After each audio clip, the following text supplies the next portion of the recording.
Hola hijas de puta, soy la Multidani y sigo con la biografía de mi bisabuela que escribió mi abuelo. Y aclaro por las dudas, cuando me trago o no entiendo la letra es porque es la primera vez que lo estoy leyendo, lo estoy haciendo en vivo.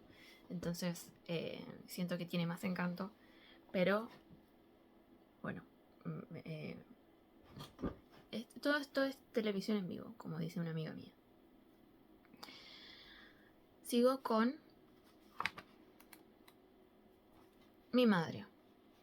Noviembre 25 de 1984. Irene Dolores Aguirre nació el 5 del 4 de 1898 y falleció el 2 del 12 de 1948 a los 50 años. Se levantaba a las 2:30 de la mañana junto con mi padre. Mientras él ensillaba su caballito, ella le cebaba mate. Una de esas madrugadas a mi padre se le rompió un vaso o arteria del estómago. Largaba sangre y no sabíamos qué hacer. Qué angustia la de mi madre, hasta que un vecino fue a buscar un médico. A esa hora, por suerte, lo encontró y lo salvaron, pero nunca olvidaré la cara de mi madre, porque se veía impotente. Ella también sintió el trasplante hacia Avellaneda, pero enseguida se ambientó.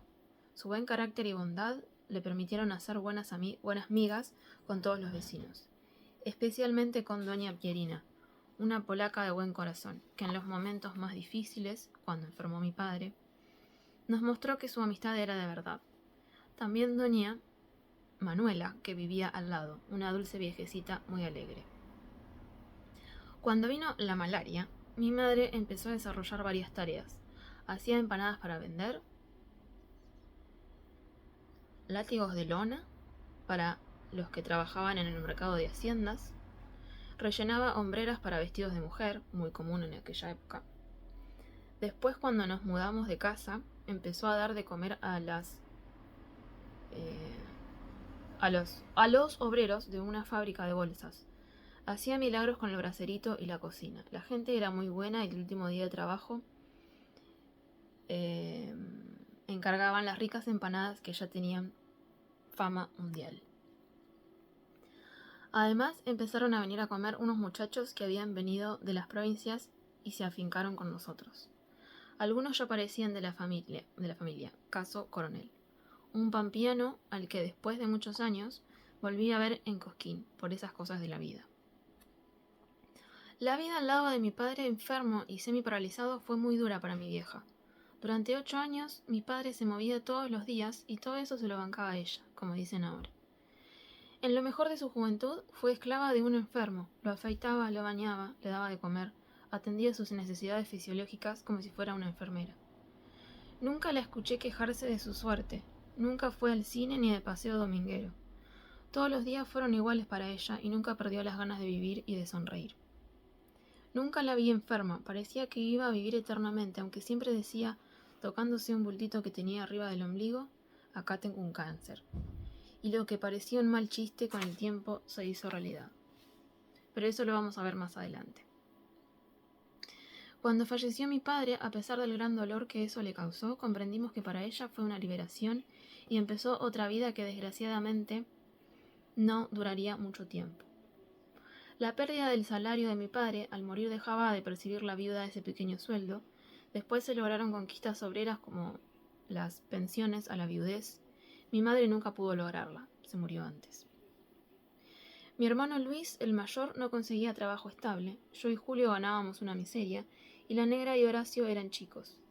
Tuvo que trabajar duro mi madre. Hubo que vender algunas cosas de valor, como un reloj Omega de 3 tapas de plata. El otro reloj Omega de oro se lo dio a un novio que tenía mi hermana, y el tipo se fue sin decir ni adiós y dejó a mi hermana, pero no dejó el reloj. Pero la vida se encarga de todo. El tipo se casó en La Pampa y la otra pobre mujer, al tener un hijo, se murió. Ella no tenía culpa de nada, se debería haber muerto él. Todas esas cosas fueron minando la resistencia física y moral de mi madre. La dueña de la casa que vivíamos era la madre del exnovio de mi hermana. Hubo que volver a mudarse y fuimos a parar a la casa de un tano viejo y bonachón, Don Domingo, en el barrio de La Mosca. En el barrio de La Mosca. Compartíamos la casa con el Tano y sus hijos, y no había otra posibilidad. No había otra posibilidad. Hubo que arreglársela en una pieza de cocina. No había dinero para alquilar otra cosa. Tiempos duros con poco trabajo. Después todo cambió, pero ya era tarde para mi madre. Los hijos de don Domingo eran vagos, exceptuando el más chico, y gordos. Pero tenían su cuota de simpatía. Al morir la madre quedaron con el padre, un viejo que trabajó toda su vida. Y ahora vivía de unos pesitos que había ahorrado. Causaba gracia verlo pelearse con los dos hijos mayores porque no le daban plata para la comida. Al final, entre enojos y chistes, los atorrantes comían igual. Don Domingo se levantaba a las 4:30 de la mañana, prendía el bracerito y se ponía a cebar mate en una pava ya negra por los años, y la roña, y como yo también me levantaba a esa hora para ir al trabajo, me convidaba a matear en esa especie de galpón y cocina que usaba el viejo. Salía lleno de humo, pero no podía despreciarlo, pobre viejo. Después se convirtió en el suegro de mi hermana, y un día de invierno, que había ido a visitarla a Florencio Varela, como siempre, iba caminando un expreso del Río de la Plata, lo atropelló y lo mató. Era el único rescatable de esa familia. A la hora de la verdad, Dios lo tendrá en cuenta. Anterior a todo esto que estoy narrando, ya mi madre había empezado a resentirse de su salud. Empezó diciendo que no iba de cuerpo en forma normal. Nosotros pensábamos que era algo pasajero, pero desgraciadamente no fue así. Y un día que Luis la hizo revisar por el doctor Peco, nos dimos cuenta que algo andaba mal. De repente se le hinchó el vientre en una forma anormal, la internaron en el hospital Fiorito y la operaron del colon. Le sacaron 2 litros de pus y sobrevivió a la tragedia. En menos de una semana mi madre fallecía víctima de un cáncer, rodeada de todos nosotros que la vimos agonizar. Y así en un hospital dejó este mundo infame, doña Lila, a los 50 años, cuando todavía era dable esperar mucho de su vitalidad y de su juventud. Hoy tendría 86 años. ¿Cuánto daría por tenerte? Pensar que los que la tienen o la desprecian o les estorba. Yo no la he olvidado y a grandes rasgos he trazado la necrología de mis padres.